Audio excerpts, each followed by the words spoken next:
episode of Light Beer, Dark Money. I'm Sean Noble. And I'm a very exhausted Chris Clements. Well, we were both at the game last night. This is Thursday, the day after the Diamondbacks fell to the Texas Rangers in the World Series Game 5.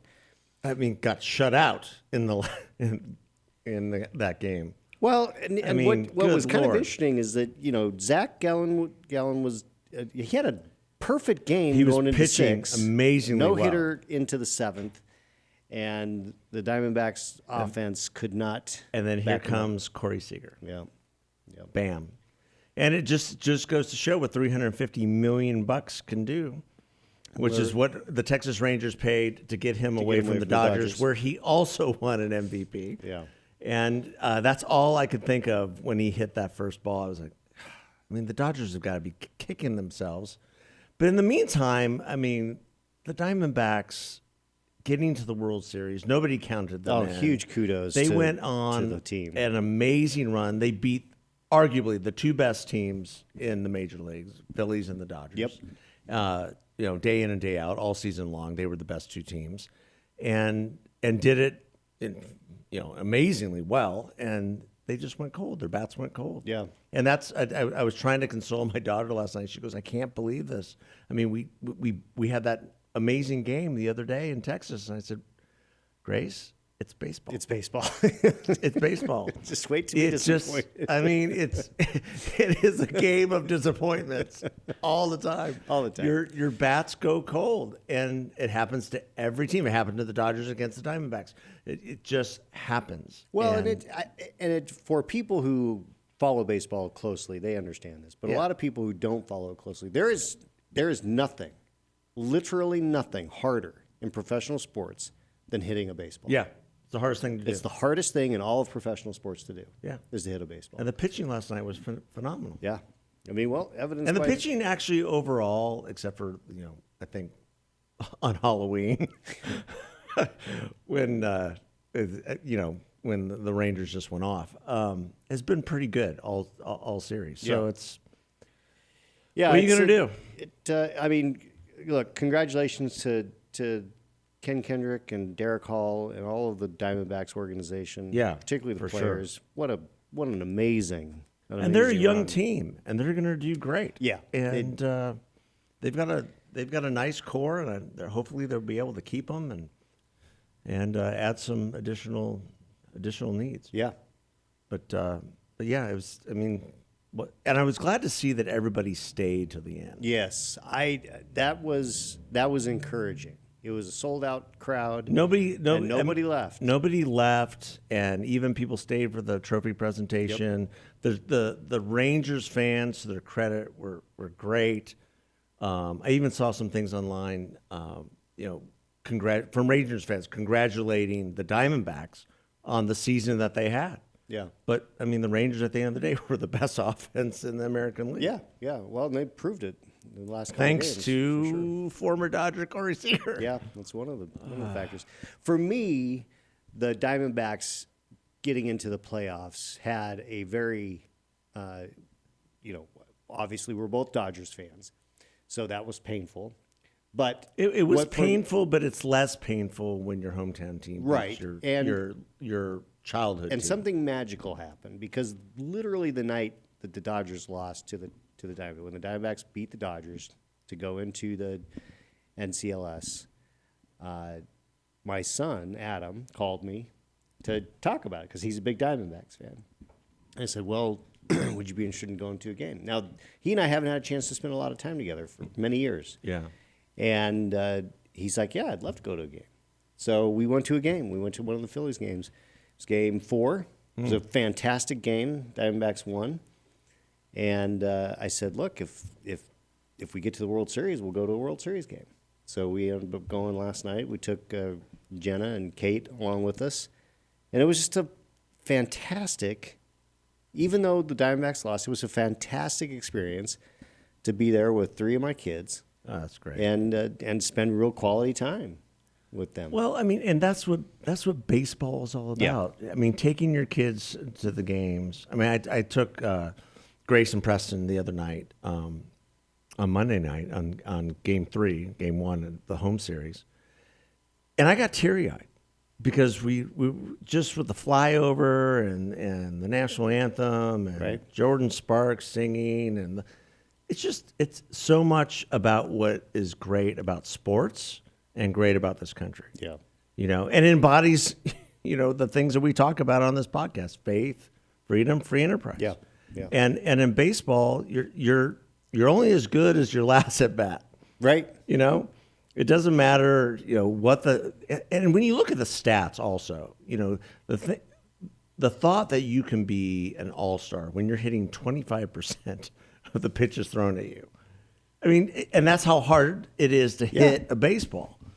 And then you're a superstar if you're hitting over 30%. Right. Right. And yet you can go cold during a series. Yeah. And that's what happened. Yeah.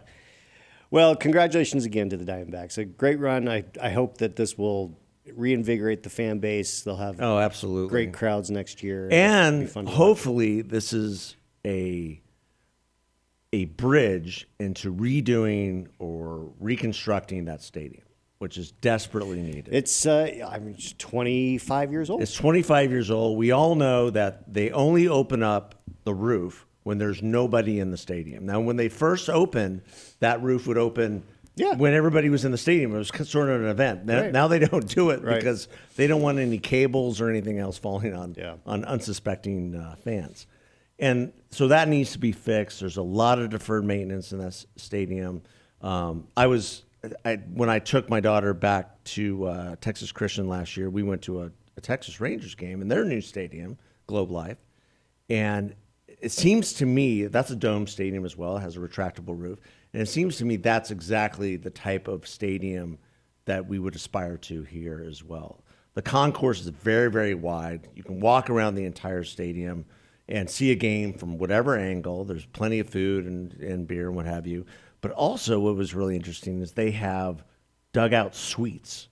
They've taken away all those seats around the dugouts and around home plate and made them into full-on suites. Interesting. And they're kind of double-decker suites too. And so that's the best. Wow. If you absolutely want to, capitalize on the best seat in the house, that's where it is. Huh? That's where it is. Well, so hopefully they're going to be able to do happens. something like that and capitalize on an amazing season. So, obviously a big week in sports, in baseball, big week in politics. Yeah. It just never stops, does Mr. it? Mike Pence suspended his campaign for president. Which we kind of Not suspected. a surprise. Not a surprise. We really suspected that early on, that this was not going to be a long-term campaign. And really a lot of the campaign, I always felt from the beginning, I'm a fan of Mike Pence. I believe that he saved the republic. I thought he was one of the most consequential vice presidents we've ever had. He's the one who developed most of the policies we all enjoyed under Donald Trump. That's right. And worked with the Congress to try to enact those policies because he had so much respect in Congress. And I think he kind of felt like he had to, shore up his legacy as a conservative and a man of faith. And when he suspended his campaign, he got a lot of kudos from a lot of people. Yeah. Not Donald Trump. Right. Well, Donald Trump's big question was, is he going to endorse me because I made him vice president? Yeah. No, he's not. He made you a more successive president than you probably would have been. Right. How about that? No question. Well, and I thought Chris Christie had the best comment about Pence, that we owe him a debt of gratitude because he put principle over personal political advancement. Yeah. And I think that's absolutely true. And now Chris Christie probably needs to drop out. And So does Vivek. Well, And so do a lot of people. Yeah, so here's the way I look at it. Yeah. I think that Christie is going to hang in there and drop out right after New Hampshire. Yeah, because he's playing fairly well. In New Vivek. I haven't seen the latest. But. Yeah, to Vivek, I don't know. Obviously, this is, Nikki Haley's on the rise. She's now, I believe, tied with DeSantis in Ohio, and she's leading DeSantis, I think, in New Hampshire. Yeah. Now, everyone's still way behind Trump. So the consolidation, if there's going to be a real consolidation to challenge Trump, it's going to have to happen sooner rather than later. And I think it's probably too late. Yeah. I think We kind of blew it, didn't we? Well, it is what it is, because there are a lot of different. There's the DeSantis. One of the interesting things that I looked at the latest polling out of Iowa, Trump was at 43, and then you had Nikki and DeSantis essentially tied, I think, at 16. Yeah, they were in the low teens. And then it kind of goes down from there. But 41% of DeSantis voters picked Donald Trump as their second choice. So it's like, okay, well, so to me that tells me that DeSantis really, really failed on presenting himself as an alternative to Trump. Yeah, because he's too much like Trump. I mean, he leaned in on the woke stuff. He should have done more on the COVID, and just his record as governor. The woke stuff, I think, is not really playing. Interesting observation. I just think it's the more the Democrats in this administration pile on Donald Trump, and the more he's quote unquote persecuted, the better his polling gets. Yeah, and there's a rallying behind someone who looks like he's being unjustly accused of a whole host of things. Well, and and that might not be the case in every single legal case that's against him. You're seeing some movement, certainly in the Georgia case, with many of his underlings copying pleas. Right. But certainly in what's going on in New York the last couple of weeks with this judge and the civil case is ridiculous. Yeah. It's completely foolish. And it looks foolish, and the judge looks foolish, and the AG looks foolish. And Trump is just going to hammer that as much as he can. Oh, you're going to fine me $10,000? That's it? Okay. Yeah, he'll keep talking. Yeah, he's just going to he sent out a True Social blast, I think yesterday, about the judge. So the thing that's interesting as we go, so let's assume, as I have assumed, and that Trump's going to have the nomination probably locked up by the time we get to South Carolina. Yeah. And Biden, he's got this guy Phillips from Minnesota. That's Dean Phillips is running against him, or Democrat congressman from Minnesota. Biden is not on the ballot in New Hampshire. This was a part of his strategy to go South Carolina first, and because he's never won New Hampshire, came in fifth in New Hampshire last time he ran. No, he put it all into South Carolina last time. Yeah. So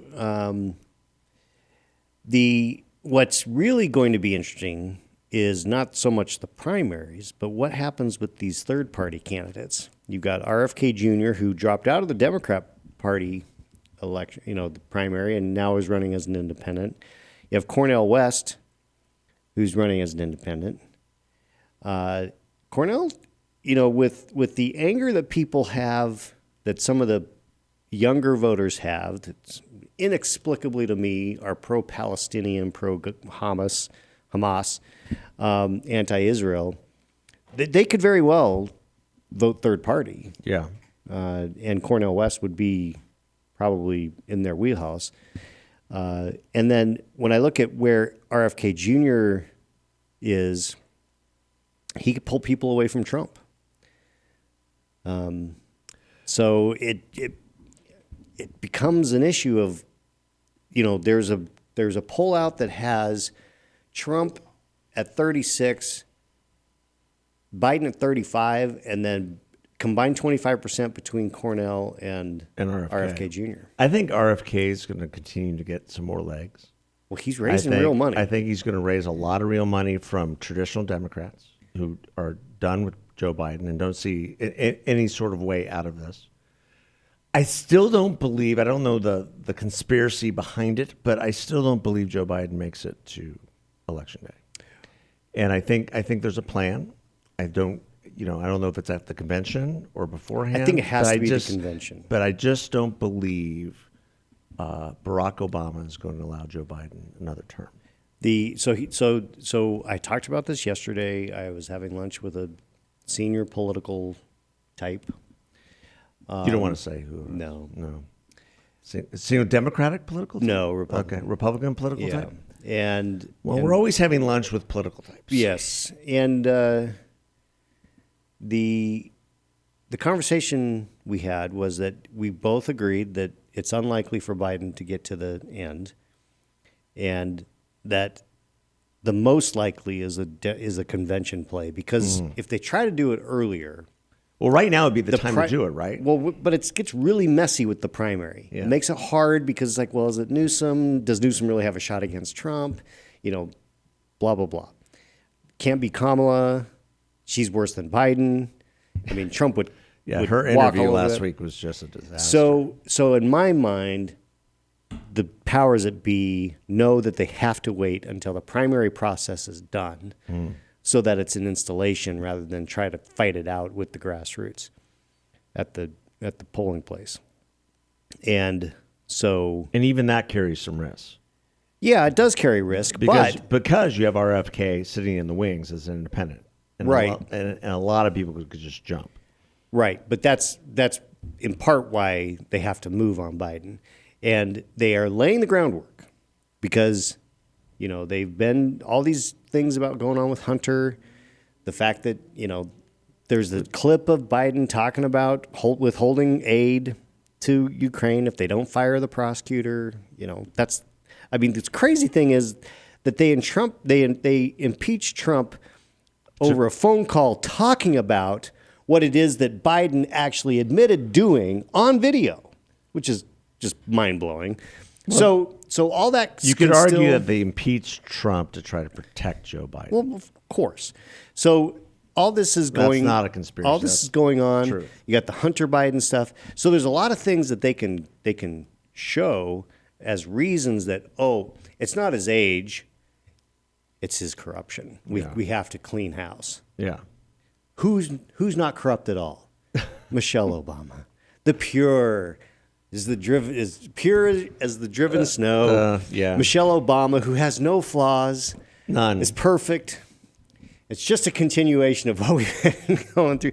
I think that. You think that's I think that's the play? I think that's a strong. I mean, look, if I'm a Democrat operative, that is absolutely play, because guess what?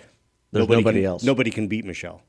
There's literally nobody that the Republicans could beat Michelle in this circumstance going into next year. Yeah. I don't think. And there's a reason why Barack Obama still has a compound 2 miles from the White House and is still at the in White charge. House every day. He's still in charge. And anybody who thinks anything else is just kidding themselves. Right. I mean, it's not a conspiracy. It's the first time in modern history that a president has stayed in Washington. stayed in Washington for the sole purpose of remaining in power. And with a guy who has said on camera, if I could have, if it was possible to have a third term and I could be behind the scenes and have somebody up there. Yeah. He did it. Yeah. He did it. Yeah. Crazy. Yeah. So here we go. Well, and the problems for Joe Biden are not going to go away, whether it be his health, whether it be the policies he's pursuing. I think this war in Gaza is going to get out of control because of his fecklessness and his weakness. I'm going to say something pretty controversial. If anybody thinks that we're not at war with Iran right now, they're kidding themselves. Oh, we're absolutely. And we've been at war with Iran for over 40 years, and for we years. haven't acknowledged it. And all of a sudden, finally, even within the conservative press and mainstream media, they're starting to catch on that, hey, this is a jihadist war against America. Really? You think so? Thinks? Yeah. You think so? It's been going on forever. Well, and until we're willing to take it out fully, it's going to continue. And the fact that Joe Biden now is calling for a ceasefire in Gaza is just a joke. I mean, it's the challenge here is that There's not going to be a ceasefire. we can, Israel eliminating Hamas. Man, I don't want to keep saying Hamas. Hamas. You have to Hamas. If they can actually eliminate them, that's great. But that doesn't solve the problem, because you still have Hezbollah and any other of the proxies that Iran has out there. Yeah. because that's and The Hezbollah's a Houthis lot in more. Yemen. Hezbollah's a lot more dangerous than Hamas. Absolutely. I mean, they've got way more. But they run firepower. the risk of being completely obliterated. Well, And Israel has the they should ability be. to do it. And they should They at should. this point. Absolutely. They should absolutely do it. I mean, what part of we need to get rid of the And- terrorist do we not understand? And then the student population that are here on student visas from these areas who are protesting and in support of Hamas in this country should be immediately arrested. Yeah, I am and deported. 100% on board with Rubio's Immediately arrested, plan. deported. If you're here you're out. as a guest in the United States and you are out there protesting in favor of Hamas, go. You're gone. You're out. You're out. now a security risk. Absolutely. Yeah. Absolutely. Great. We agree on something. That's great. No, Amazing. it's going to get uglier. No, we agree on a lot, but it's going to get uglier before it gets better. Yeah. And there's going to be a lot of bloodshed, and it was so with such gaslighting as the Palestinians saying that they're the oppressed people in the Middle East. Well, to a certain extent, yes. All the Arabs who are living in what was once called Palestine by the Romans, nobody wants you. The Egyptians don't want you. The Jordanians don't want you. The Lebanese don't want you because this has been a question for a very Well, long it's just time. they're too radicalized. I mean, it is a challenge. I mean, Because they are it's- completely and totally radicalized. Yeah. And they will destabilize every single country they go to. Yeah. And and people know that. Yep. Nobody wants Hamas in Egypt. Right. Nobody wants Hamas in Jordan. Certainly the king of Jordan doesn't. And you bring in those Palestinian citizens, and guess what? You've got Hamas. You've got Hamas, and you've got Hezbollah, and we talked about this before. People forget that Lebanon was once called the Paris of the Middle East, and those radical elements were allowed to settle in Lebanon, and guess what? It's a complete mess. Yeah. Been a mess for 30 a real years. challenge for the Christians in Lebanon. Yeah. So, all right. Totally different topic. Well, we're pivoting. We're pivoting. We've gone from baseball to Israel, Well, we had presidential politics. and presidential to Israel, politics to Israel. Hamas. And now to powerlifting. Powerlifting. Yes, I saw the pictures. I saw the video. So I don't know that I probably haven't talked about this a lot on the podcast, but my wife got me into powerlifting just under a year ago. That is amazing. And we were serious. And she got me serious enough about it. She's like, we should sign up for a competition so we can actually work for a goal. She then got pregnant. She is pregnant. I think we've said that. Yes. We were just at an appointment this morning, an ultrasound. We don't know the sex, so But everything was going everything's well? great. Yeah, everything looks good. Fantastic. It's actually baby's a little bigger than longer legs than we expect at 20 weeks. So Okay. anyway, so she didn't obviously participate in the competition, but I did, and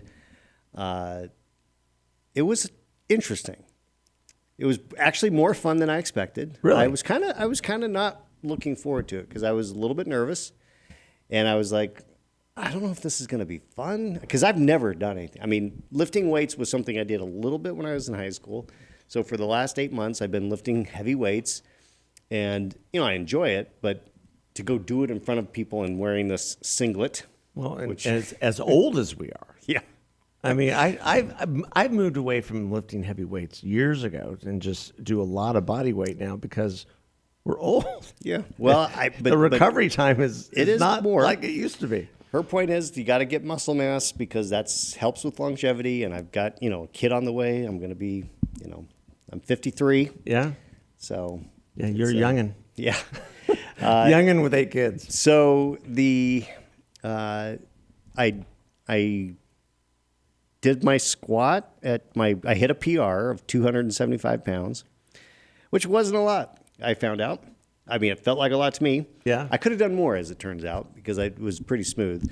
the adrenaline of being in the competition. You look great. You look like that was easy. Yeah. There's no way I could do that. My legs are like toothpicks. But there's some really strong guys Yeah. there. But I was also the oldest that did. There was one guy older that they only calling did you a grandpa? bench press. Like, no, hey, thankfully they grandpa. didn't call me grandpa. But then I bench pressed 220, and I went to 231 and failed that twice. So, On the bench press? Yeah. So I couldn't get 231 up, but I was able to Really? get 220 up. So What's your max, even when you were younger? Oh, I have no idea. I don't think maybe 215. So when I That a was your kid. max? Yeah. I know what my max was. Do you? 305. Ooh, I did 305. That's I was impressive. 20 years old. that's impressive. 305. Yeah. With a spotter, but well, I did it twice. Did you And do that the was- pause at the bottom? See, No. that's the challenge. In the No. competition, you have this pause at the bottom. Like I've done 235 twice, but there's no pause. That pause just in the competition, you have to wait until they Yeah, say push. I think we were doing it straight, and I did bring it down. You have to bring it down slow. You have to pause and shoot it up. Yeah. And and I would try not to bend my back and all that stuff. Yeah. So I had it a was- weight belt. It was hard. Those but- were the days. When but then- I was like addicted to creatine. The big one for me was the deadlift, which my previous record was 365, and I did 358 and then 368, and then I was like, what the heck, I'm going to go for 402, and I pulled it. That's I- amazing. I surprised myself, but it was really I heard my wife, yelling my support, and I was like, I'm doing this for Alyssa. I just did that. I can't believe it. It was a lot of So fun. that's what we saw online. If you go and Yeah. that was Go to the amazing. Instagram. Well, congratulations. Thanks. I mean, that at our age, at our advanced years, that takes a lot of both training and dedication, nutrition. Yeah, it's all of it. I mean, you can do it. All of us can do it. There's older people than us who do it all the time, Right. and they're massively strong. But So shout out it takes a lot. to Dylan Kolb, who was my strength coach. And if you want to get into this, get a hold of me. I'll put you in touch with him.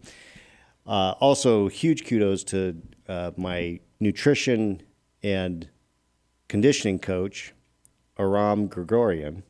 Oh, He an has Armenian. Yeah, he's got there you go. he's got Part of the 4 tribe. weeks to 4 weeks to the beach. You can find that on 4 weeks. 4 is the number 4. Oh, I've heard Weeks of this. 2, the letter number 2, Yeah. the beach, and great guy, really smart on the macros. I mean, he had me perfectly set for That's awesome. what I needed. So, highly recommend. Yeah. With Aram, it's for anybody, any kind of just health. Yeah. I mean, because it's nutrition, conditioning, all that. Yeah, 4 muscle weeks to the strength, beach whatever. by Aram Gregorian. Yeah. Nutrition coaching. Yep. And Your time is now. Yes. That's So go to it. and training, and he's got videos and everything else. It's great. Yeah.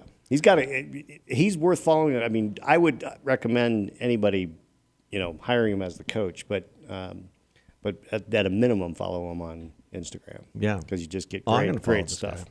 Great stuff. Now, I don't see myself powerlifting again. I do a lot of push-ups. I do a lot of like Bosu ball push-ups because I have a shattered wrist. Yeah. And it's only so much I can do. Right. And lifting in that way, it just doesn't, my wrist doesn't work. It is. I mean, so I look. It was. I mean, especially bench pressing. yeah. It just There doesn't was work. there was a lot of things that. I mean, I appreciated So the it's great that challenge you, of doing you it. still have all your parts, Yeah. you know. Now I did. working. I went through some injuries getting there. I mean, I did something to my IT band, so I had to take a break from heavy squats for about 3 months during this process. So I can definitely do more on the squat. But I'm going to just focus on just general strength training for a little while Alyssa has the baby, and then once she gets back into the mode sometime next year, get back into it, and I'll do it. I really went into this thinking this would be my only time I do this competition, Now you're but I'm hooked. definitely going to do it again. Now you're hooked. I'm That's definitely great. gonna do it again. Well, you know who also has some pretty heavy lifting to do, and that's Speaker Mike Johnson. Great segue. Yes, he does. That's what I do. I mean, talk about a guy who came in out of the blue. Nobody knew who this guy was from Shreveport, Louisiana. Gets up, does his first speech as Speaker of the House, elected unanimously by the Republicans, which you never thought would happen.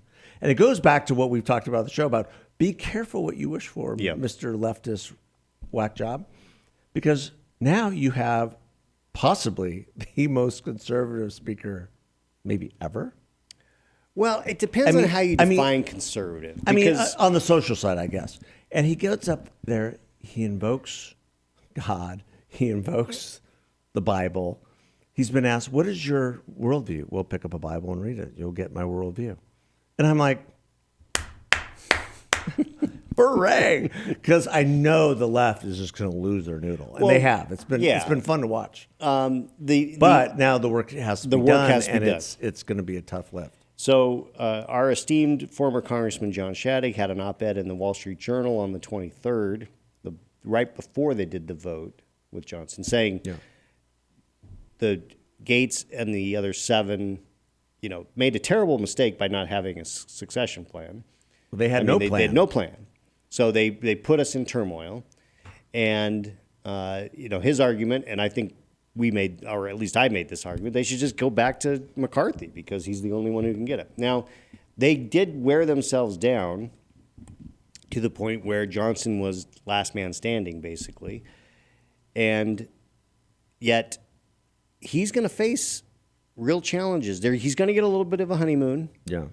But this is going to be very hard. And I still predict that we're going to have another CR and we're going to have an omnibus because they're not going to get the appropriations bills passed through the House and through the Senate. No, not now. I mean, they're not going to get them through the Senate. So they may vote. They may have the votes on the appropriation bills, which they were doing under McCarthy. So nothing's really going to change other than you have someone who is less experienced, less of a fundraising juggernaut. Now they've raised good money on the online I think stuff. there's going to be.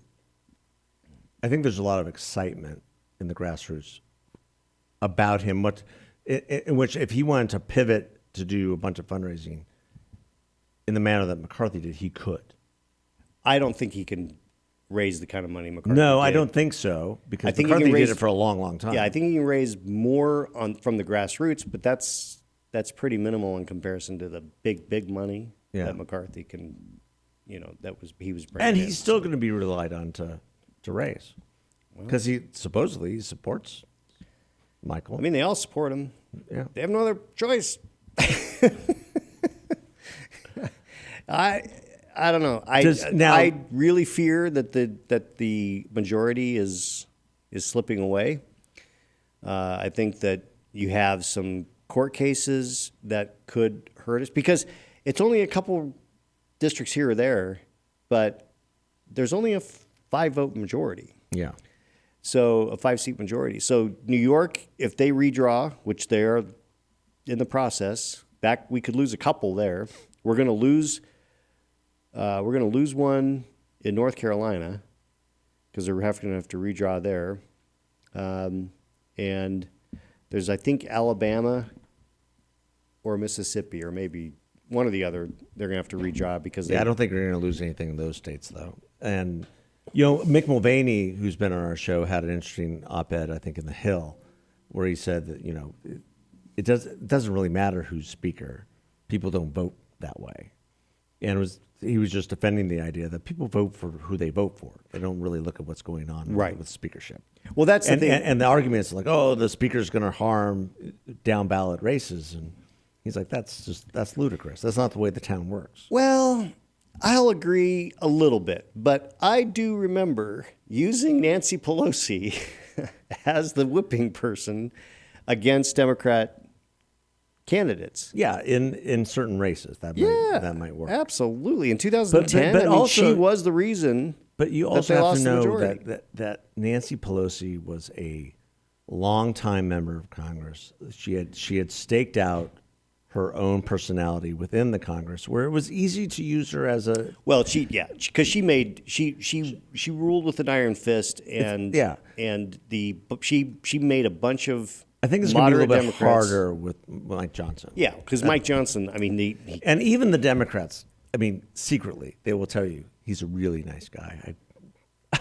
Well, he's harder to demonize than Jordan, for sure. Yeah, he's a really nice guy. I don't agree with him on his politics, but gosh, I mean, he's never been just the nicest guy.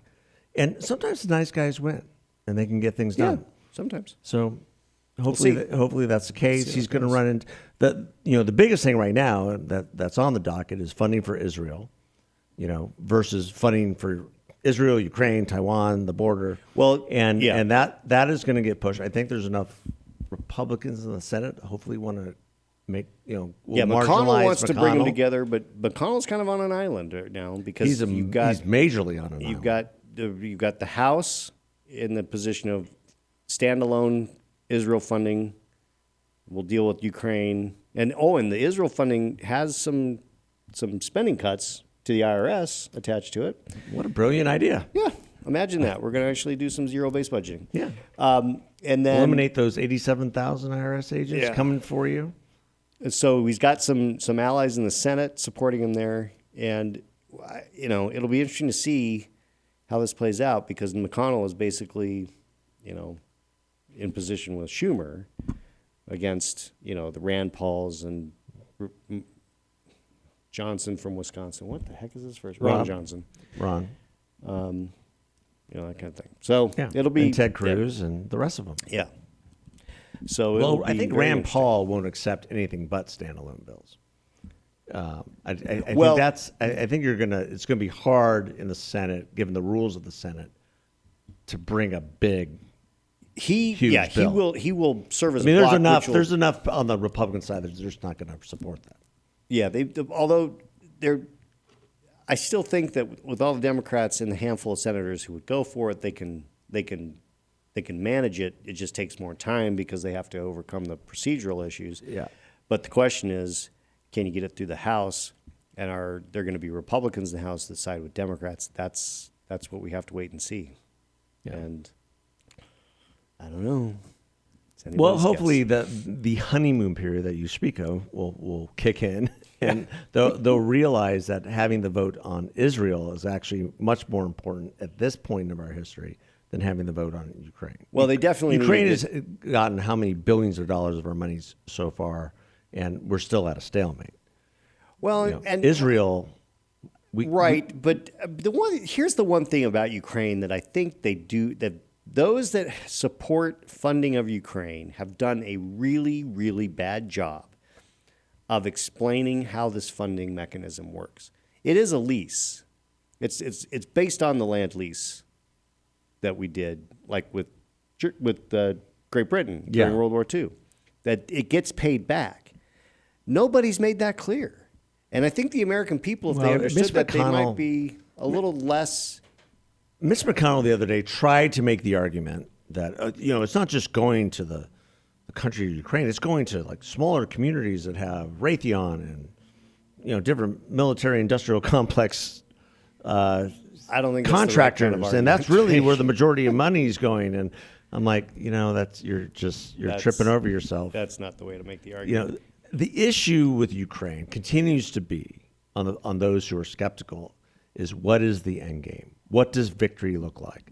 That hasn't been communicated by this president. Right. What does victory for America, not just Ukraine, for America look like? And is it regime change in Russia? Because he's mentioned that.